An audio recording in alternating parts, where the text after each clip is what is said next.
वो बेल तरे बाबा हैं, वहां चलते हैं, कुछ चराग उड़ा जला देते हैं। वो तो उधर ताजिया जहां रखा जाता है चौक पर, वहां जाकर के मोमबत्ती और अगरबत्ती लेके यूं ठूस के सुलगाए जा रहे हैं। भाई साहब क्या है ये सब? हमें मुश्किल आती है, परेशानी आती है, अल्लाह को हम याद नहीं करते हैं। चलो मौलाना साहब चलते हैं, हजरत से कहें एक ताबीज बना दीजिए हजरत, एक पलीता बना दीजिए सुलगाने के लिए, एक चिपकाने के लिए, एक पिलाने के लिए, एक कांटे वाले दरख्त में लटकाने के लिए, एक पत्थर के नीचे दबाने के लिए। दबा ले, दबा लीजिए, कुछ होने वाला है? कुछ नहीं होगा। अगर अल्लाह की नहीं मानोगे ना, खुदा की कसम अल्लाह वाले भी आपके नहीं मानेंगे। रब की दहलीज छोड़ करके भागते फिरने वालों सुनो, मखदूम सिमना भी तुम्हें धुतकार देंगे, गरीब नवाज भी तुम्हें ठुकरा देंगे, इसलिए कि ये वही लोग हैं जिन्होंने पूरी जिंदगियां खुदा की इताअत में खपाई हैं, तब जाकर के सिलेक्शन उनका हुआ है विलायत के लिए, कुतुबियत के लिए, गौसियत कुबरा के लिए। तुमने फोकटिया गिरदारी हम माशाअल्लाह सब जन्नत में जाएंगे। जन्नत कोई करमपुर के बगल में रहती है कि यही प्लाटिंग हो जाए और हजरत सबको बांट दे, एक जन्नत आपकी, एक जब आप ले लीजिए, एक आप ले लीजिए। इतनी आसान जन्नत थी तो हमारे नबी पे 6 वक्त की नमाज फर्ज थी, तहज्जुद की नमाज भी हुजूर पे फर्ज थी। हमसे जुम्मा नहीं पढ़ी जाती है। कुछ तो ऐसे बदबख्त भी दिखे जो सिर्फ ईद बकरीद पढ़ने आते हैं, चौधरी साहब। वो भी जब इमाम साहब खड़े हो जाएंगे ना मुसल्ले पे कि अब टाइम हो गया, तब कुछ लोग, अरे प्रधान जी अभी आ रहे हैं, रुक जाइए इमाम साहब, रुक जाइए। प्रधान जी कोई ठेकेदार नमाज का? कौन होता प्रधान जी? कौन होता चौधरी लंबरदार?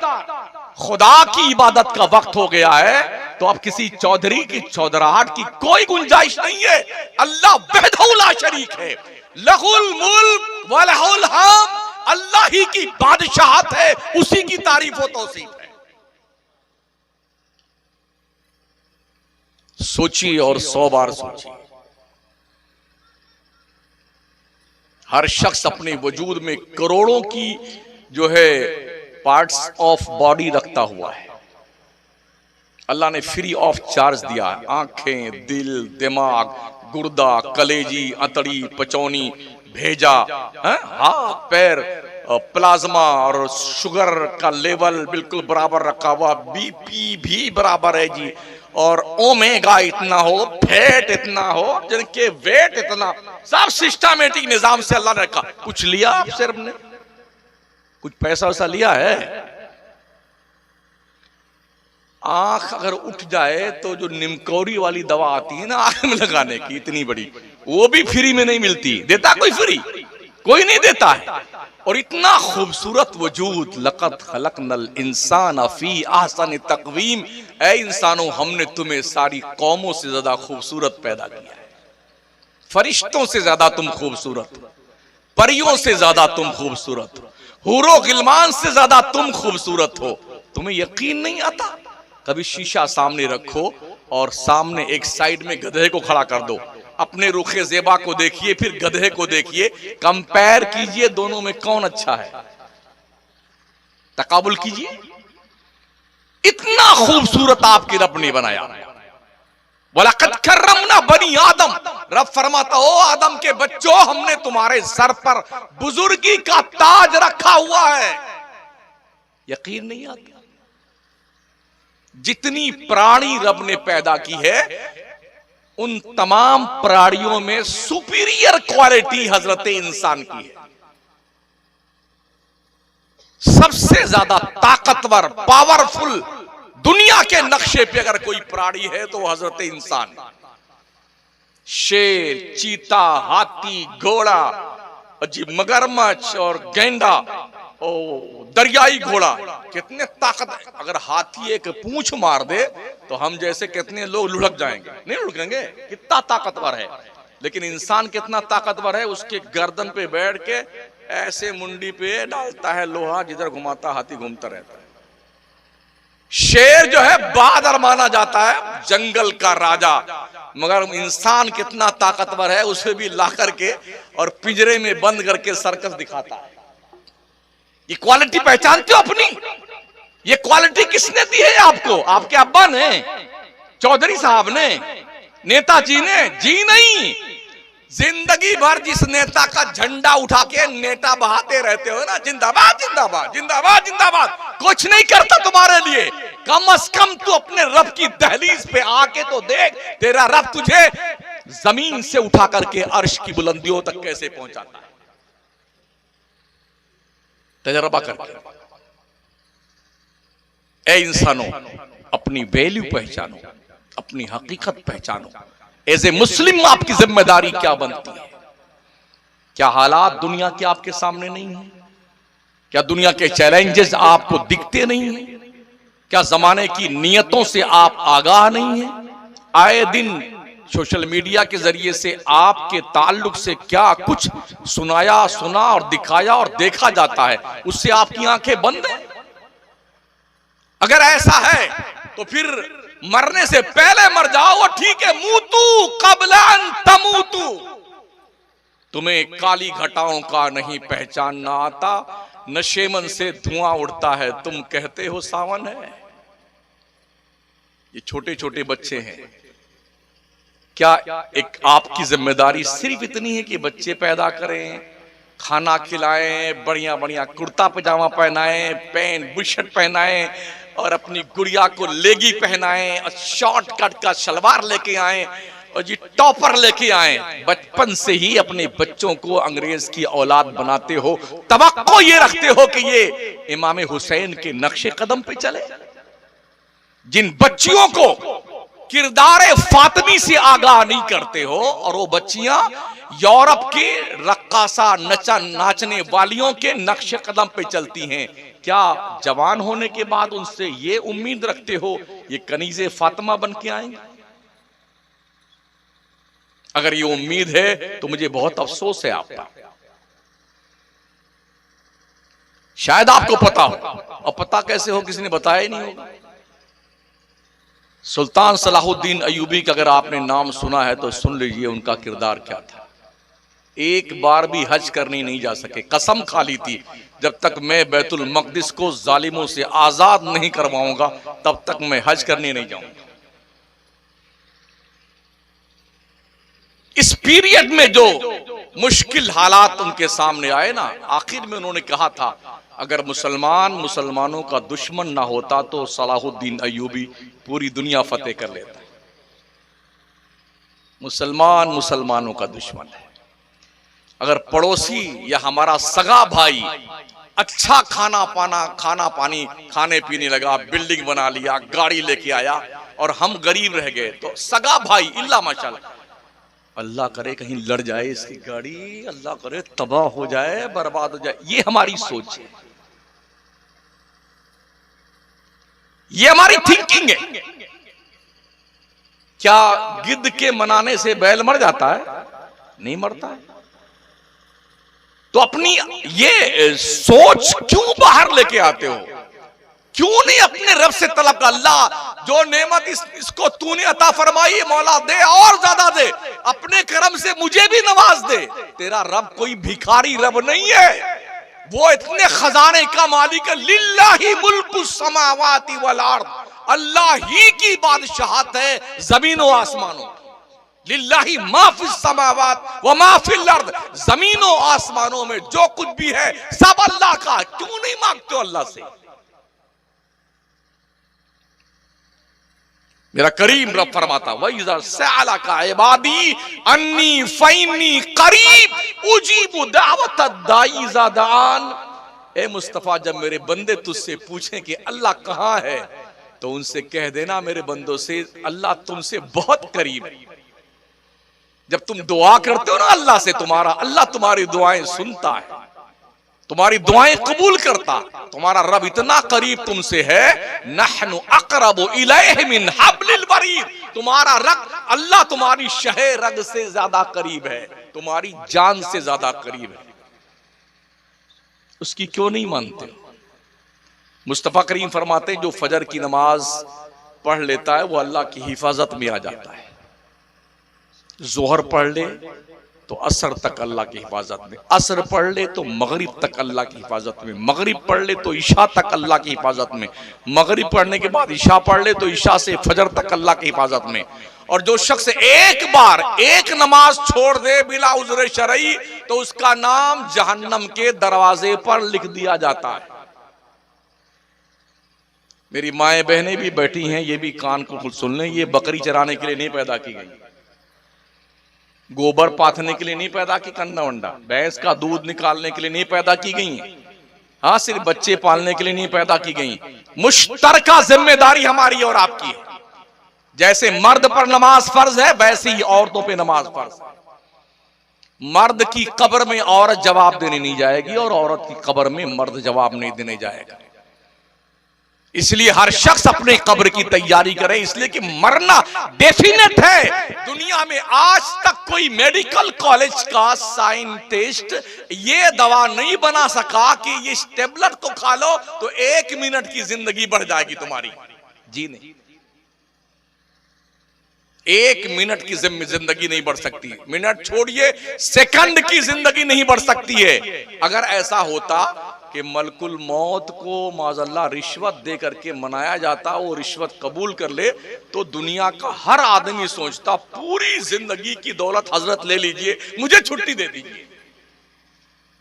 लेकिन वो हिंदुस्तान की पुलिस नहीं है हमारे भारत की। 100 रुपया दीजिए, 100 खून माफ है।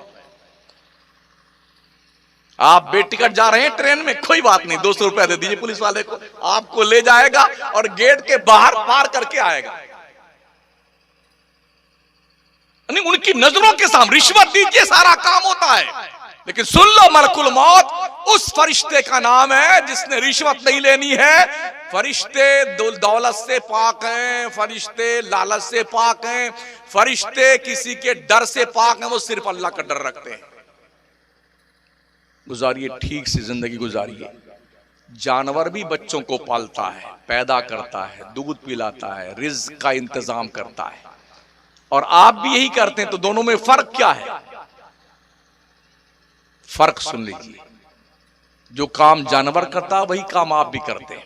फर्क यह है, एक इंसान, एक मुसलमान की जो जिम्मेदारी है, अपनी नस्ल को सिर्फ खिला पिला करके मुश्तंडा ना बनाए, शादी ब्याह करके जिम्मेदारी से फारिग शुदा ना हो जाए, मकान वकान बनाकर देके मुतमईन ना हो जाए, बल्कि ये जिम्मेदारी मुसलमान की है, ऐसी नस्ल तैयार करो तुम्हारे मरने के बाद जो नस्ल आए तुम्हारी ना, कम से कम वो आशिक रसूल बनकर रहे, मुस्तफा के दीवाने बनकर रहे। ये इसके लिए आपने तैयारी करनी होगी। इसलिए कि हमारे जो छोटे छोटे बच्चे होते हैं ना, इन्हें कोई मतलब है कहां जा रहे हैं, कहां घूम रहे हैं, क्या कर रहे हैं, कुछ मतलब इनको नहीं। इनकी ट्रेनिंग कीजिए। माओ अपने बच्चों की तरबियत गोद से ही करना शुरू करो, क्योंकि गौसे पाक 18 पारे के हाफिज मां के पेट से पैदा हुए थे। जब पहले दिन पढ़ने गए, उस्ताद ने कहा बेटे पढ़ो, अली बा की तख्ती शुरू करो। फरमाया इधर से नहीं। कहा कहां से? अलहम्द शुरू किया, 18 पारा एक बैठक में सुना दिया। कहा बेटे कहां सीखा इसको? कहा मेरी माँ 18 पारे की हाफिजा थी, और जब तक ईशा के बाद वो 18 पारे पढ़ नहीं लेती थी, बिस्तर पे नहीं जाती थी, मैं पेट में जागते हुए सुनता रहता था। मैंने पेट में रह के 18 पारे याद कर लिया। सरकार बख्तियार काकी कुतुबुद्दीन गरीब नवाज के पहले खलीफा महरौली शरीफ में जिनका मज़ार पुरवकार 14 पारे के हाफिज बन के पैदा हुए थे। हजरत काजी हमीदुद्दीन जब उनकी रस्म बिस्मिल्लाह खानी करवाने आए ना, तो कहा बेटे पढ़ो अली बा की तख्ती। नहीं, इधर से नहीं। कहा कहां से? अलहम से शुरू किया, 14 पारा जबानी एक बैठक में सुना दिया। बेटे कहां याद किया? कहा माँ के पेट में याद किया। मेरी माँ 14 पारा की हाफिजा थी। आज तो साइंस भी इस बात को एक्सेप्ट करती है, माओ की एक्टिविटीज का असर बच्चों की तबीयत पे मुरत्तब होता है। अगर माएं दीनदार होती हैं तो बच्चे दीनदार पैदा होते हैं। अगर माएं नाच गाना देखने वाली होती हैं तो बच्चे नचनिया पैदा होते हैं, गवैया पैदा होते हैं। और अफसोस सद अफसोस, आज की कंडीशन ये है, माओ के पेट में जब हमल करार पाता है तो अब इनको टाइम पास करने के लिए मोबाइल की दादी अम्मा तशरीफ लाई। जब देखो लिए मोबाइल बैठी हुई हैं 24 घंटा मोबाइल पे गाना, नाच, नंगी तस्वीरें, अनाप शनाप यही सब देखे। ये जब देखोगी तो क्या तुम ये तवक्को रखती हो तुम्हारी पेट में परवान चढ़ने वाली बच्ची कनीज़े फातिमा बनेगी, गुलाम हुसैन बनेगा बच्चा? जी नहीं। इसीलिए सलमान रुश्दी पैदा हो रहे हैं।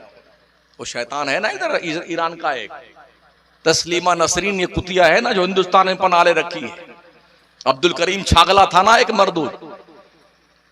इस तरह बहुत सारे लोग जिन्होंने इस्लाम के उसूलों के खिलाफ संघर्ष किया है और कानून मुस्तफा को पामाल करने की नापाक जसारतें की हैं, ये वो लोग रहे जिनकी माओ ने इन्हें इस्लामी कल्चर नहीं दिया है। वेस्टर्न कल्चर से ये लोग मुतासिर हुए और दीन के खिलाफ सरगर्मी अमल हो गए। हम कितना बहिष्कार करें किसी का? ये जो हमारी बच्चियां लेगी पहनती ना, लेगी, ये किसकी दी हुई है? यहूदियों की। ये छोटी छोटी फराकें किसने बनाई हैं? यहूदियों ने। जब सलाहुद्दीन से यूरोप का ईसाई और यहूदी मिलके जंग करने के बाद कामयाब ना हुआ तो मीटिंग करी सारे यहूदियों और ईसाइयों ने। उसमें यह तय पाया, यार क्या बात है कि सलाहुद्दीन हमारे मुल्क फतेह करता जा रहा है, क्या इसके लिए उपाय करने चाहिए, अपनी राय दीजिए। सबने यही तलवार फेंक के कहा था, सलाहुद्दीन को शिकस्त देना आसान काम नहीं है। तो सबसे बड़ा जो पोप था वो खड़ा हुआ, उसने कहा, सलाहुद्दीन कभी तो तू मरेगा, तेरी कौम में दूसरा सलाहुद्दीन अय्यूबी हम पैदा नहीं होने देंगे। आज देख लीजिए, नचनिये तो बन रहे हैं, गवैये तो बन रहे हैं, पॉप स्टार तो बन रहे हैं, फिल्मी दुनिया के अदाकारों के कल्चरों के दिलदादा पैदा हो रहे हैं, बेहयाई और बेशर्मी के मनाजिर बाज़ाब्ता तौर पर, ओपनली तौर पर पेश करने वाले तो बच्चे और बच्चियां पैदा हो रहे हैं। टिकटॉक पर रील बना करके, व्हाट्सएप, इंटरनेट पर, सोशल मीडिया पर मुस्लिम बच्चियों की एक लंबी कतार है। ये बेगैरती, ये बेहयाई कहां से आई हमारी मुस्लिम कौम में? स्कूल, कॉलेज और यूनिवर्सिटी की दहलीज से। इसलिए कि हमारी कौम के पास, मुसलमानों के पास कोई स्कूल नहीं, कोई कॉलेज नहीं, कोई यूनिवर्सिटी नहीं। हमको फुर्सत ही नहीं उर्स करने से, हमको फुर्सत ही नहीं चादर चढ़ाने से, हमको फुर्सत ही नहीं गागर उठाने से, डबल तिबल कव्वाली करने से हमें फुर्सत ही नहीं है। इनका उर्स कल, उनका परसों, उनका परसों, उनका तरसों, उनका, इससे फुर्सत ही नहीं। जल से जुलूस करने से हमें फुर्सत नहीं। कौन सोचेगा इन बच्चियों के भविष्य के लिए और इन बच्चों के मुस्तकबिल के लिए? कौन सोचेगा? अभी एक नौजवान बच्चा था, गैरों का, मतलब है कि सुन्नी नहीं, वेस्ट बंगाल का, अच्छी तालीम उसने हासिल की। उसने ऐलान किया, मैं एक कॉलेज बनाना चाहता हूं और अपनी कौम से सिर्फ पर हेड 100 रुपया मुझे चाहिए। वली रहमानी का नाम सुना? 100 रुपए एक आदमी से 7 दिन में 7 करोड़ रुपए कौम ने दिए उसे। कॉलेज बन गया उसका। क्या हमारे बड़े बड़े लोग ऐसा काम नहीं कर सकते? 100 रुपए तो नॉर्मली बात है ना यार। आज तो आदमी मोबाइल में रिचार्ज करवाता है। डाकुओं ने पहले फ्री में वो दिया था सिम जियो का, फिर लुटेरों ने इसका काम दूसरा शुरू कर दिया।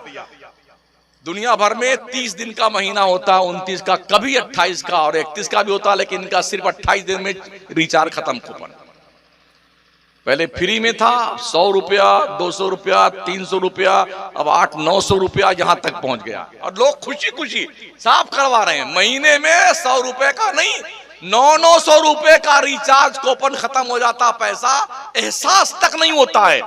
क्या ये कौम अगर इस पर आमादा किया जाए सामूहिक तौर पर, उलमा और पीराने तरीकत के जरिए से, पर हेड हमें भी 100 रुपए दीजिए, एक साल में एक जिले में एक कॉलेज हम कायम कर सकते हैं। और कॉलेज ही नहीं, यूनिवर्सिटी कायम कर सकते हैं। लेकिन ए बसा आरजू के खाक शुदा, अभी सरकार आला हजरत का उर्स हुआ, लाखों लोग गए ना, लाखों लोग। हम सिर्फ 5 लाख ही मानते हैं। 5 लाख आदमियों के जाने आने पर एक आदमी पर सिर्फ 5,000 रुपया खर्चा पकड़िए। 5,000 रुपए को 5 लाख से मल्टीप्लाई कीजिए, कितना रुपया बनता है? गुणा की। एक कोर्स के पैसे से एक यूनिवर्सिटी बन सकती है। हमारी बच्चियों के लिए हिजाब पहनकर यूनिवर्सिटी में एडमिशन मना कर दिया गया है कि मुसलमान बच्चियां अगर हिजाब पहन के आएंगी उन्हें इस कॉलेज में, इस यूनिवर्सिटी में एडमिशन नहीं मिलेगा। कहां बैठे हैं आप? गुजरात के इलाके में पिछले हफ्ता जाना हुआ, कुछ अस्पतालों पे लिखा हुआ था यहां मुसलमानों का इलाज नहीं होता है। क्या हम पैसे इकट्ठा करके मखदूम में सिमना यूनिवर्सिटी नहीं बना सकते हैं? क्या हम पैसे इकट्ठा करके मोइनुद्दीन चिश्ती इंस्टीट्यूट नहीं कायम कर सकते हैं? क्या हम पैसे इकट्ठा करके हुसैनी कॉलेज नहीं बना सकते हैं? क्या हम पैसे इकट्ठा करके फातिमा जहरा गर्ल्स कॉलेज नहीं बना सकते हैं? कर सकते हैं, मगर इस थिंकिंग के अफराद तैयार करने की जरूरत है। और तैयार कहां से होते हैं? ये हमारा प्लेटफॉर्म है। इस प्लेटफॉर्म के लोग जिस दिन अपनी जिम्मेदारी महसूस कर लेंगे, खतीब, मौलाना, पीर, नाजिम, शायर और जी इमाम, इंशाल्लाह कोई मुश्किल नहीं, कोई मुश्किल नहीं। हमें कोई शौक नहीं जलसे में जाने का, लेकिन मेरी जिम्मेदारी है कि मैं आपको जागरूक करूं जब तक जिंदा हूं। पूरे मुल्क में इस टाइप का तन्हा मैं अकेला मुकर्रिर हूं। बहुत सारे पीरों की नींद हराम हो गई मुझसे, बहुत सारे खतीबों की नींद हराम हो गई है, बहुत सारे शायरों की नींद हराम हो गई है। भाई साहब, हम कुछ कह रहे हैं आपको यार, हम आपको आपकी जिम्मेदारी का एहसास दिला रहे हैं। ये जिम्मेदारी आपकी नहीं जो भी आप कर रहे हैं, जिम्मेदारी ये है हमारी कौम जा कहां रही है, इसे जाना कहां चाहिए, डायरेक्शन वो दीजिए ताकि इसे मदीने का रास्ता पता चल जाए। इस तरफ मदीने की गलियां, इसे पता चले करबला इधर है, इसे पता चले हुसैनी इस तरफ जाता है। आज की तारीख में हमारी कौम रास्ता भूल चुकी है। हर शख्स अपने हाल में मस्त है, खाना है, पीना है, ये मेरी फैमिली, ये मेरी बिल्डिंग, ये मेरी प्रॉपर्टी, ये मेरी गाड़ी। मजे आ गए, मजे आ गए। इसी काम में हम लगे। अफसोस, सद अफसोस था जिसे कुरान पढ़ना, गाने गाता है वो आज, और हॉकी खेलता है वो धनी तलवार का। साहबा का नाम सुना आपने? अल्लाह अकबर। सूखी रोटी खाते थे, जौ की रोटी। आज हम पिज्जा खाते हैं, बर्गर खाते हैं, चाउमीन खाते हैं, chicken chilli, chicken crispy, chicken burra, mutton burra, हुल्ला सुल्ला, जाने क्या क्या नाम है। आप उसमें होटल में चले जाएं तो हजरत मीनू रहमतुल्लाह अलैह जब तशरीफ लाते हैं ना, उनकी जियारत फरमाइए तो आप नाम नहीं गिन सकते हैं, इतने किस्म के खाने। माशाअल्लाह, टेबल सजी, राले टपकती। क्या बात है। साहबा ने कभी चिकन चिल्ली नहीं खाई थी, कभी चाउमीन नहीं खाई थी जनाब, उन्होंने कभी पिज्जे नहीं खाए थे। जौ की सूखी रोटी। पता है क्या ताकत दी थी उनके रब ने उन्हें? अल्लाह की कसम, कपड़े में उनके पेवंद लगे होते थे, जूतियां फटी थी, तलवार की नोकें टूटी हुई थी। जब मदीने से बाहर निकले ना तो उस दौर की सुपर पावर ताकतों को पानी पिला के रख दिया। कैसरो किसरा जैसे आज अमेरिका, ब्रिटेन, चाइना जैसी सुपर पावर ताकतें हैं ना, उस दौर की ये सुपर पावर ताकतें थी। मगर इन भूखे फटे पुराने कपड़े पहनने वाले, टूटी तलवार लेके निकले हुए, हिजाज की सरजमीन की सूखी रोटी खाने वालों ने कैसरो किसरा की ईंट से ईंट बजाकर रख दिया था। वो जुर्रत ईमानी थी। वो ताकत थी उनके अंदर ईमान की। आज हमारे अंदर इतनी ताकत भी नहीं है। कोई सुनना नहीं, यूं इतने डरते हैं हम। आप खुदा से नहीं डरोगे, दुनिया तुमको इतना डरा देगी, तुम बोलना बंद कर दोगे। डरो अपने रब से, खौफ खाओ अपने परवरदिगार से। और हां ये भी सुन लो, तुम्हारे लिए तुम्हारे मां और बाप का सबसे बड़ा मकाम है। मैंने कुरान की एक और आयत पढ़ी थी ना, इम्मा यबलुगन्ना इंदकल किबरा अहदुहुमा औ किलाहुमा फला तकुल लहुमा उफ़्फ़िन वला तनहरहुमा वक़ुल लहुमा क़ौलन करीमा। तुम्हारे माँ बाप या दोनों में से कोई एक अगर बूढ़े हो जाएं, ओ बच्चों अपने माँ बाप को उफ भी मत कहना, उन्हें झिड़कना मत। वक़ुल लहुमा क़ौलन करीमा, ने बात करनी है माँ बाप से ना बड़े अदब से, नरमी से पेश आना, नरमी की बात करना, सर झुका के बात करना माँ बाप से। ये रुतबा माँ और बाप का है। इतना अहम पैगाम किसी और शख्सियत के लिए, किसी बंदे के लिए नहीं आया हुआ है, नबी को छोड़कर। ये रुतबा माँ बाप का है। और ए जवानों, तुम्हारी जन्नत खुदा ने काबा के दीवारों के साये में नहीं रखी है, तुम्हारी जन्नत तुम्हारे रब ने तुम्हारी माँ के कदमों के नीचे रखा है। मैं पूछ सकता हूं इस महफिल में कितने लोग हैं जो अपने माँ बाप के हाथ पैर दबाते हैं?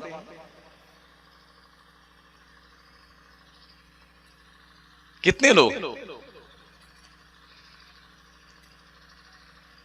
कभी अपने माँ बाप की खिदमत करी हाथ पैर दबा कर? नहीं, बहुत कम लोग, शायद बायद। शर्म आती लोगों को, है ना। माँ बाप के पेशानी की सिलवटों में जो जन्नत की बहारें कुदरत ने रखी है ना, बहुत अनमोल है। मेरे प्यारे आका फरमाते हैं, माँ बाप के चेहरों को खुशी में आकर के मोहब्बत से एक नजर देख लो, अल्लाह तुम्हें हज्जे मकबूल का सवाब देगा। हम भी हज करने गए हैं, लेकिन मुझे पता नहीं अल्लाह ने कबूल किया कि नहीं किया। लेकिन माँ बाप के चेहरे को मोहब्बत और प्यार से देखने पर अल्लाह कबूलियत वाला हज का सवाब देता है। एक को पैसा नहीं लगता माँ बाप का चेहरा देखने में, लेकिन हज्जे मकबूल का सवाब अल्लाह अता फरमाता है। जिनके माँ बाप जिंदा हैं वो चाहें तो ये हज्जे मकबूल का सवाब रोजाना हजारों बार ले सकते हैं। साहबा ने पूछा, या रसूलल्लाह, जिसके माँ बाप जिंदा हैं या दोनों में से कोई एक, तो वो तो रोजाना कई मरतबा अपने माँ बाप के चेहरे को मोहब्बत से देखेगा, तो क्या हर नजर के बदले में? हुजूर ने फरमाया, हाँ, हर नजर के बदले में मेरा अल्लाह हज्जे मकबूल का सवाब अता फरमाए। मकाम पहचानो अपने माँ बाप का। ये वो नेमत है जो चली जाती दोबारा नहीं मिलती है। बेलौस मोहब्बत करने वाली जात औलाद से ओनली माँ और बाप की जात है। आप बाहर से कमा के आएंगे ना, बीवी पूछेगी आप हमारे लिए क्या लाए हैं, बच्चे पूछेंगे अब्बू हमारे लिए क्या लाए, भाई अपने हिसाब से पूछेगा, रिश्तेदार अपने हिसाब से पूछेंगे, मगर माँ बाप कभी नहीं पूछते बेटे हमारे लिए क्या लेके आए। माँ बाप की एक ही चॉइस होती है, उसका बच्चा खैरियत से है, तबीयत ठीक है बेटे, अच्छे थे बेटे। ये जुमले माँ बाप के होते हैं, उन्हें कोई चीज की ख्वाहिश नहीं होती। ये बेलौस मोहब्बत है। लेकिन हमने देखा है कि लोग माँ को मारने लग गए, बापों को मारने लग गए, और बुरी तरह मारते। वेस्टर्न कल्चर हमारे मुल्क में भी आ गया है। ओल्ड हाउस खुल गए हैं। लोग जब तंग आ जाते हैं माँ बाप से, तो माँ बाप को जाकर के एक ओल्ड हाउस में जमा करके आ जाते हैं, आप यहीं रहो, हम आपकी पूरा पैसा पेमेंट करते रहेंगे। अब जान से छुट्टी मिली, घर में बेगम है, अब बच्चे हैं और मौज कर रहे हैं, गुड्डू राजा। अब माँ बाप को छोड़ दिया बुजुर्ग हाउस में, अनाथ आश्रम में, यूं कह लीजिए आप। मैंने एक लेख पढ़ा था, एक बाप ने यूरोप के एक ओल्ड हाउस से लेख लिखा था कि कोई मुझसे कुछ देर बात कर ले तो मैं उसे बात करने का कुछ पैसा दूंगा। एक बूढ़े बाप को और बूढ़ी माँ को क्या चाहिए?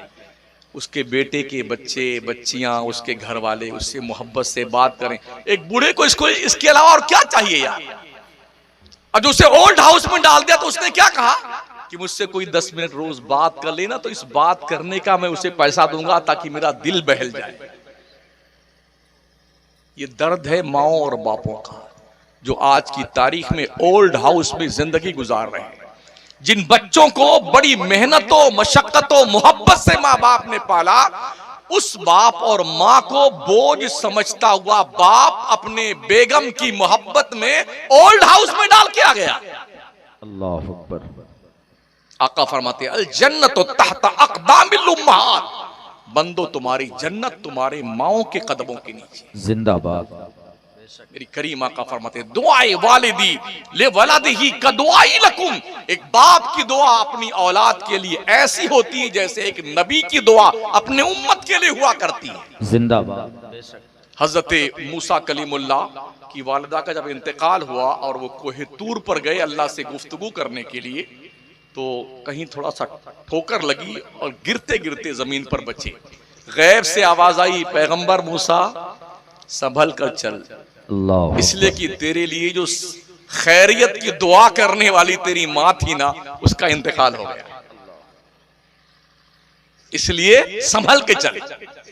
हमारे खुद नबी रहमत अलैहिस्सलाम की वालदा तो बचपन में इंतकाल कर गई थी। सरकार का कोई 6 साल की उम्र शरीफा आपकी थी, तो हजरत अली की वालिदा ने काफी खिदमत की, मेरे हुजूर की परवरिश किया। फातिमा बिनती असद, जब उनका इंतकाल हुआ हजरत अली की वालिदा का, तो जनाजा तैयार करके रखा गया था। हमारे हुजूर सल्लल्लाहु अलैहि वसल्लम उनकी कब्र में उतरे, कुछ देर तक कब्र में लेटे रहे। हजरत अली की वालिदा की कब्र में कुछ देर तक हुजूर आराम फरमाए लेट कर, और फिर निकले बाहर। और उनको जब कब्र में उतारा गया फातिमा बिनते असद को, हजरत अली की वालिदा को, तो मेरे करीम आका फरमाते हैं कब्र तुझे पता होना चाहिए तेरे अंदर कौन आ रहा। ये मोहम्मद मुस्तफा की वो माँ है जिसने आमिना के बाद मोहम्मद अरबी की परवरिश की है, खिदमत करी है। साहबा ने पूछा हुजूर क्यों लेटे थे इनकी कब्र में आप? कहा इसलिए लेटा था ताकि कब्र की हिम्मत ना हो कि मेरी इस माँ को टच कर दे। अल्लाह अल्लाह अल्लाह। देख रहे हैं माँ का रुतबा। दाई हलीमा जिन्होंने दूध पिलाया था मेरे आका, जब हुजूर फतेहयाब होते होते मदीने में काफी कामयाबी से अल्लाह ने हमकिनार फरमाया, वो दूर दूर तक इस्लाम फैल गया, तो कबीले बनु साद के लोगों के साथ में दाई हलीमा मदीने आई हुजूर के आस बारगाह करम में तशरीफ फरमात। सरकार जब हजरत हलीमा आई ना, तो सरकार अदब से खड़े हो गए। यार नबियों का नबी, रसूलों का रसूल, महबूबे परवरदिगार, जिसके लिए पूरी कायनात खड़ी होती हो, वो नबियों का नबी अपनी उस माँ के लिए खड़ा होता है जिस माँ ने रज़ाअत का हक अदा किया है, दूध पिला के परवरिश की है। हुजूर खड़े हो गए, अपनी चादरे नूर बिछाया, दाई हलीमा को उस पे बिठाया, अदब से जैसे एक स्टूडेंट अपने उस्ताद के सामने बैठता है, एक वफादार बच्चा अपने माँ बाप के सामने बैठता है, इस तरह से मेरे करीम आका दाई हलीमा के पास सामने सर झुका के बैठे रहे। दाई हलीमा जो फरमाती गई हुजूर सुनते गए और हाँ हूं करते गए सरकार। और जब वो जाने लगी तो हुजूर फिर खड़े हुए इज्जत से रुखसत किया। साहबा ने पूछा या रसूलल्लाह ये बुढ़िया कौन थी? मेरे नबी ने फरमाया साहबा मेरी ये वो माँ है हलीमा जिन्होंने मुझे दूध पाल करके पिलाया था, मेरी परवरिश की। आप सोचिए अगर दूध पिलाने वाली माँ का इतना एहतराम नबियों का नबी करता है, तो खुद की हकीकी माँ सैयदा आमिना होती तो मेरे मुस्तफा की इतना एहतराम करते। जिंदाबाद जिंदाबाद। गुफ्तगू इख्तिताम तक पहुंच रही है, इसलिए कि तूफान नूह लाने से है चश्म फायदा, 2 बूंद ही काफी है अगर कुछ असर करे। एक सहाबी आए, उन्होंने कहा या रसूलल्लाह मैंने 7 मरतबा अपने कंधे पे बिठाकर अपनी माँ को पैदल हज करवाया। मक्का से अरफात 18 किलोमीटर है, मिना ले जाना, मिना से अरफात जाना, अरफात से मुजदलफा लाना, मुजदलफा से मिना आना, मिना से फिर मक्का आना, मक्का से फिर मिना जाना और मिना से फिर वापस मक्का आना। 7 मर्तबा 7 साल लगातार अपनी माँ को पैदल कंधे पे बिठा के हज कराया। हुजूर फरमाए, क्या मैंने अपनी माँ का हक अदा कर दिया? नबियों की नबी ने फरमाया, मेरे सहाबी, जब तू अपनी माँ के पेट में था ना, तेरी वजह से जो एक हल्का सा झटका लगा था तेरी माँ को, और उस झटके से तेरी माँ को तकलीफ पहुंची थी, ये तेरा 7 हज उस एक झटके का बदला नहीं बन सकता है। जिनके माँ बाप जिंदा हैं वो जरा होश के नाखून लें, एहतराम करें, इज्जत करें उनकी। जिस घर से माँ बाप चले जाते हैं, जरा उस घर की रौनक देखिए, घर की रौनक चली जाती। सब कुछ है मगर रौनक नहीं घर में। दुआ करें कि अल्लाह माँ बाप को जिनके जिंदा हैं उन्हें सेहत व आफियत के साथ, ईमान व अकायद के साथ देर तक सलामत रखे, ताकि उसकी बरकतें आपको मिलती रहे। जनाब सोहेल साहब ने माँ बाप के ताल्लुक से ये इजलास मुनक्किद करवाया है, तो खुदा करे अल्लाह इन्हें दारैन की सादतों से माला माल फरमाए। साथियों, दोस्तों, बुजुर्गों, 5 वक्त की नमाज पढ़ो, ये वो इबादत और प्रॉपर्टी है जो किसी नोमिनी को नहीं मिलेगी। पैसा, दौलत, गाड़ी, जमीन, जायदाद सब छीन लेंगे लोग, इधर मरे नहीं, सब खत्म कहानी। कितना रोएगा आदमी, 1 घंटा 2 घंटा रोएगा, आंसू तो सूख ही जाएगा ना, बस खत्म बात। भाई साहब जल्दी कीजिए, जल्दी कीजिए, जल्दी कीजिए, जल्दी कीजिए। और गए काम से लौट के आए और बंटवारा शुरू बंटवारा। ऐसी भी हमने देखे हैं कि अभी कब्रिस्तान में ही थे, अभी दफनाया भी नहीं था अब्बा को, भाइयों में लठियां चल गई, मारपीट शुरू हो गई। ये हालत है, कुछ नहीं। इसलिए कुछ करके मरो ताकि तुम्हारी कब्रों में रोशनी का इंतजाम हो।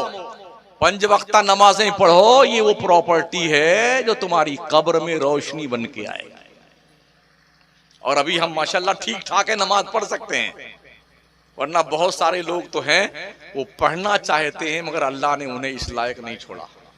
हाँ, यहां गले में पट्टा बांधे हुई, ऐसे घूमते ही यूं करते रहते हैं, गले में, कमर में इतना मोटा पट्टा लगा हुआ है। अब ना वो रुकू कर सकते हैं ना सजदा। हर महीने तैयबे में तो हजारों कुर्सियां रखी हुई हैं, अब तो हर मस्जिद में 2 4 10 कुर्सियां हो ही गई हैं। यूं आएंगे बेटे, पढ़ ले बेटे, पढ़ सजदा, अब करना सजदा, यूं रुको, यूं सजदा कर रहे हैं। तो अभी तो ये दिन नहीं आया ना आपके। एक नस खींच देता है कमर की अल्लाह, दुनिया का कोई डॉक्टर उसे ठीक नहीं कर सकता। अल्लाह किस सोच में मुब्तला है यार। और जो जा चुके हैं ना अब तक अपनी कब्रों में, जरा जाके उनसे पूछ के आओ, प्रधान जी तबीयत कैसी है आपकी, अब्बा हुजूर कैसे हैं, दादा जान तबीयत शरीफ ठीक है आपकी, नेताजी कैसे हैं आप कब्र में, पंखा उनका है नीचे, हवा आती कि नहीं आती? अरे कोई रोशनी वोशनी, हमने तो कोई कुमकुमा भी नहीं लगाया आपके कब्र में, गद्दे ही नहीं बिछाए, कोई कीचड़ तो नहीं आता बारिश के मौसम में, है कि नहीं है? आज तक किसी ने ना तो कुमकुमा लगाया, ना पंखा रखा, ना गद्दा बिछाया, बस मिना खलकना को वफिया नुइदकुम मिना नुखरिजुकुम तारतन उखरा। अब्बा आप जानो, आपकी कब्र जाने, हम तो चले अपने घर, खत्म कहानी। 3वां 10वां 20वां और 40वां बरसी, उसके बाद कौन जाता कब्रिस्तान? अगर आपकी इस तोद शरीफ पर गुरूर की, फख्र की, ताकत की चर्बी चढ़ जाए, एक दिन कब्रिस्तान जाके खैरियत पूछ के आ जाना, कुछ चर्बी तो पिघल ही जाएगी, चर्बी पिघल जाएगी आपकी तोंद की। इसलिए साथियों, बड़े अदब से आपकी खिदमत में अर्ज है, भी मरे नहीं हैं, इबादत कर लो। मुसलमान गोश्त खाने का नाम नहीं, मुसलमान टोपी लगाने का नाम नहीं, मुसलमान कुर्ता पजामा पहनने का नाम नहीं। गोश्त तो हमसे ज्यादा बिरादरने वतन खाते हैं, टोपी हमसे बड़ी हमारे प्रधानमंत्री लगाते हैं, कुर्ता पजामा दूसरों का हमसे बड़ा कीमती होता है। और दाढ़ी की जहां तक बात रह गई, अयोध्या के पंडित लोगों की 3-3 मीटर की दाढ़ी है, मुसलमान। मुसलमान किसे कहते हैं? मुकम्मल अल्लाह रसूल के सामने सरेंडर हो जाने का नाम मुसलमान है। ये शहादत गहे उल्फत में कदम रखना है। लोग आसान समझते हैं मुसलमान होना। डॉक्टर इकबाल कहते हैं चुमी गोयम मुसलमानम बलरजम कि दानम मुश्किलाते लाए लारा। जब मैं कहता हूं कि मैं मुसलमान हूं तो मेरा जिस्म कांपने लगता है, इसलिए मुझे पता है मुसलमान बनने के बाद एक मुसलमान की जिम्मेदारी क्या होती है। पढ़िए, इतना पढ़िए कि पढ़ लिख करके देश की जरूरत बन जाए। लोग कहते हैं यार हम पढ़ेंगे नहीं तो लिखेंगे, हमें नौकरी तो मिलती नहीं। तालीम नौकरी के लिए नहीं है। तालीम अगर नौकरी के लिए हासिल करते हैं, बंद कर दीजिए, ये तौहीन है तालीम की। तालीम है एक इंसान को तरक्की के दर्जात पर पहुंचाने के लिए, इंसानियत का मकाम बताने के लिए, इंसानों का रुतबा बताने के लिए। यह है तालीम। हमने तालीम को पैसों से तौलना शुरू किया। अगर पैसों से तालीम मिलती तो अभी तक एक साहब अपनी सनद नहीं दिखा पाए। सही है जी, तालीम पैसों से नहीं मिलती है। दालिका फज़लुल्लाह यूती है मन यशा। ये अल्लाह का फजल है, जिससे चाहता अता फरमाता है। APJ अब्दुल कलाम ने पढ़ाई की थी, क्या दुनिया नेगलेक्ट कर सकी उन्हें? अगर वो ना होते तो हमारे देश का नाम मिसाइल की दुनिया में अंधेरे में था। ये इज्जत एक मुस्लिम कैंडिडेट ने हमारे भारत को दिलाई। तो इतना पढ़िए कि देश की जरूरत बन जाए। दुनिया आपको नेगलेक्ट नहीं कर सकती। पढ़े तो सही पहले आप। यहाँ 12वीं तक जाते जाते 14% मुसलमान का बच्चा जो है वो ड्रॉप आउट कर। यार क्या करें, बंबई चलते हैं, कोई भंगार की दुकान खोल लेंगे, कोई जो है पान की दुकान। हमने देखा गले में पान की ढाबली लड़का के घूमते थे। हाँ, बंबई में गली गली पान बेचते हैं, कोई चाय की दुकान लगाए हुए हैं और कमाई है 100 रुपए की, खर्चा 150 रुपए का। हमारे यहाँ पान खा लेंगे, पूड़ी खा लेंगे, जहां बैठेंगे उसकी दीवार का सत्यानाश कर देंगे जहां बैठे, और यूं स्टाइल से पिचकारी मारते हैं बेटे, पिच पिच करते। बात करेंगे तो मतलब कहीं उगल ना दे, अभी भरा हुआ मुंह पे गोबर। बंबई में चौपाटी के इलाके में 1500 रुपए का एक पान मिलता है। कुछ खुश नसीबों ने मुझे बताया कि हजरत मैंने आज 3 पान खाया है 1500 रुपए। बोलिए 15 या 4500 रुपए का पान खा जाने वाला ये कोई और नहीं, मैं मुसलमानों की बात कर रहा हूं।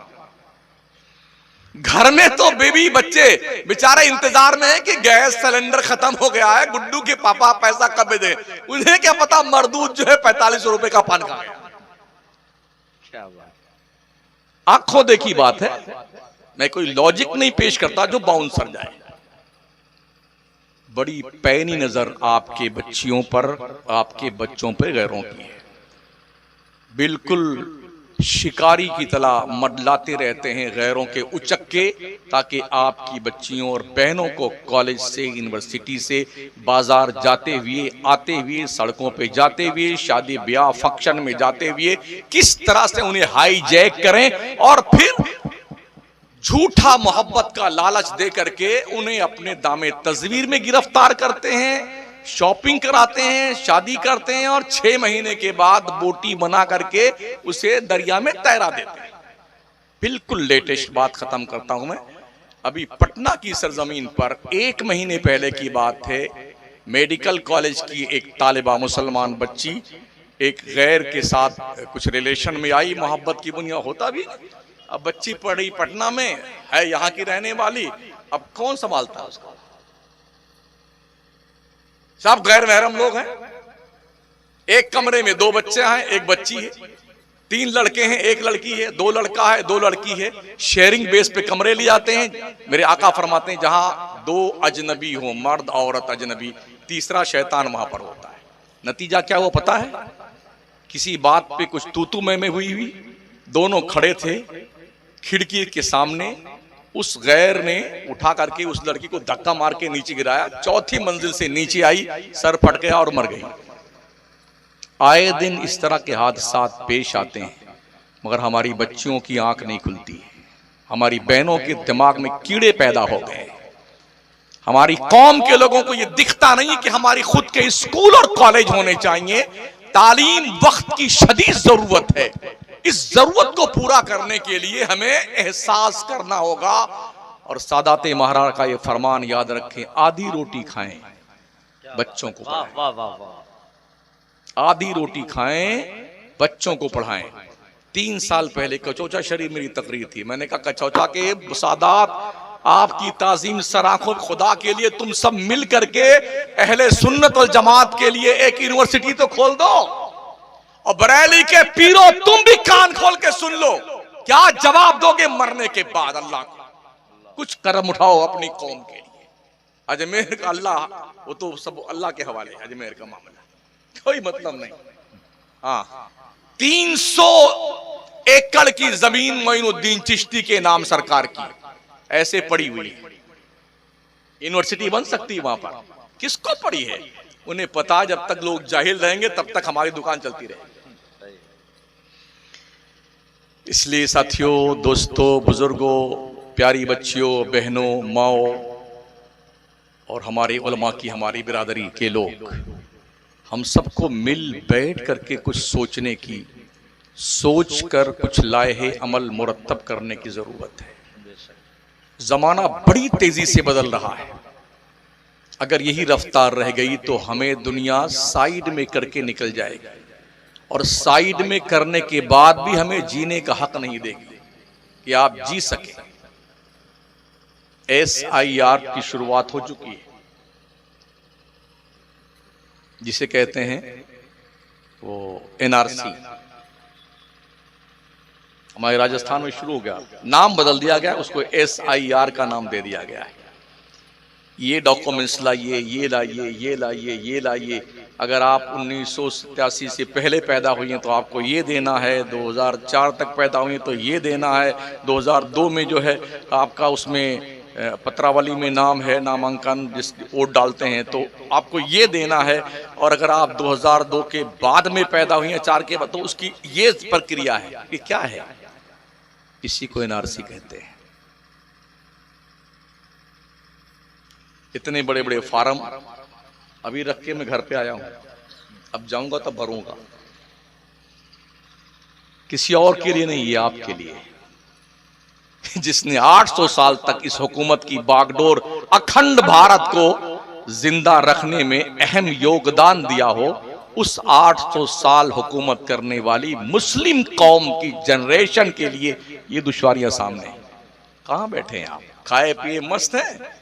कभी इस चौराहे पे जाएंगे, कभी उस चौराहे पे जाएंगे, फॉर्च्यूनर लेकर के, फटफटिया लेकर के, हाँ, फलाने सेठ आ गए, फलाने सेठ आ गए, फलाने सेठ आ गए। इतने में आप खुश हो जाते हैं। अगर कुछ समझ शरीफ में आपके बात आती है, कोशिश कीजिए,